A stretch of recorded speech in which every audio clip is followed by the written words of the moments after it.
Lizzie joins us now live from Texas. Lizzie, thank you so much for staying up late to speak to us this morning. It's truly remarkable listening to you talk online, which I have done and enjoyed very much.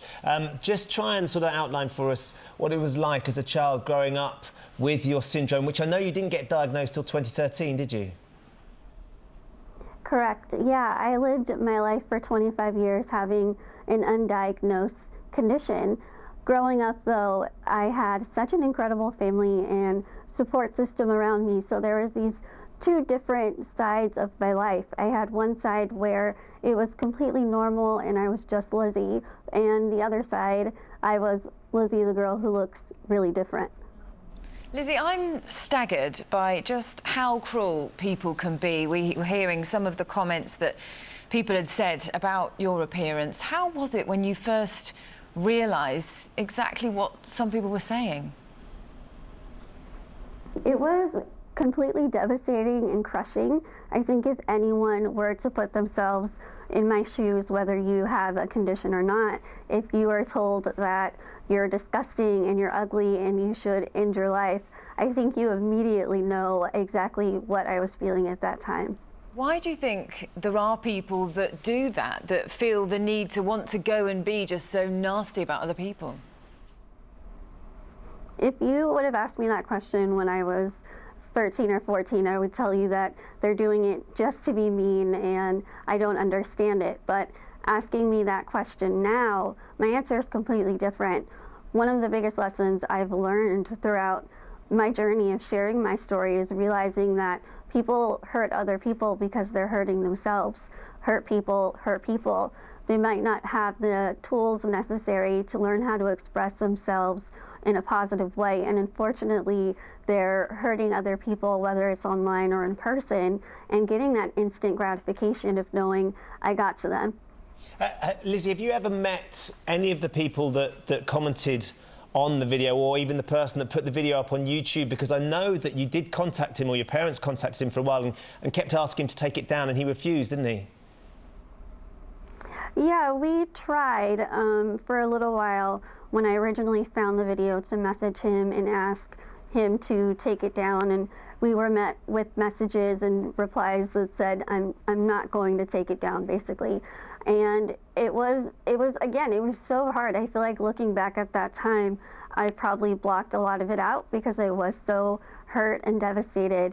But I don't know, if I were to ever find out who that person was, I would give him a really big hug for giving me one of the biggest unknown blessings that I could have ever asked for. Well, it's really fascinating that you say that, and I think, you know, a lot of people would be amazed about how you've managed to take all this negativity and turn it into such positive things in your life, haven't you?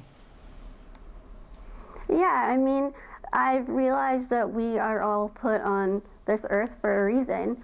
We all are going to go through something that's really difficult at one point or another, and we're all going to go through something that's really great. And it's up to you to be able to decide what you're going to do with that. And luckily, I was able to take the path of positivity and find a way to turn my awful situation into something that was a lot nicer. Yeah, and that positivity is just exuding out of you. We can see it in the lovely smile of yours.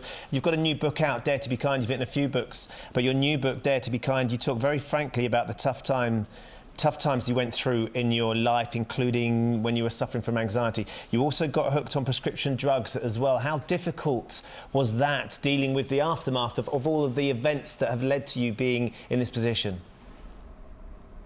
It was really, really difficult, and I think it's something that I'm still learning to be comfortable speaking publicly about, because it was such a personal and really, really hard time for me.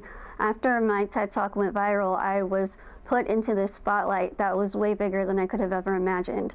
We started filming my documentary and I was busy 24/7. I was unexpectedly diagnosed in the middle of that.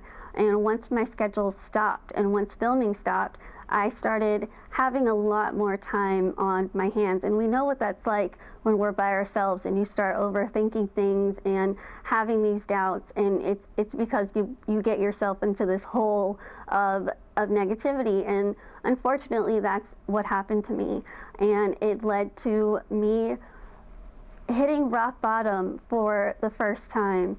And once I realized what had happened to me, the first thing I thought of was I need to pick myself back up again, but I'm also going to be able to connect with people I haven't necessarily been able to connect with before. So that's extraordinary, because what should have been such a wonderful, euphoric moment, I think it's something like 13 million people have seen your TED Talk. You're getting noticed and recognised for this extraordinary character you have. That's when you feel like you hit rock bottom. It wasn't actually seeing that YouTube video that was titled The Ugliest Woman in the World.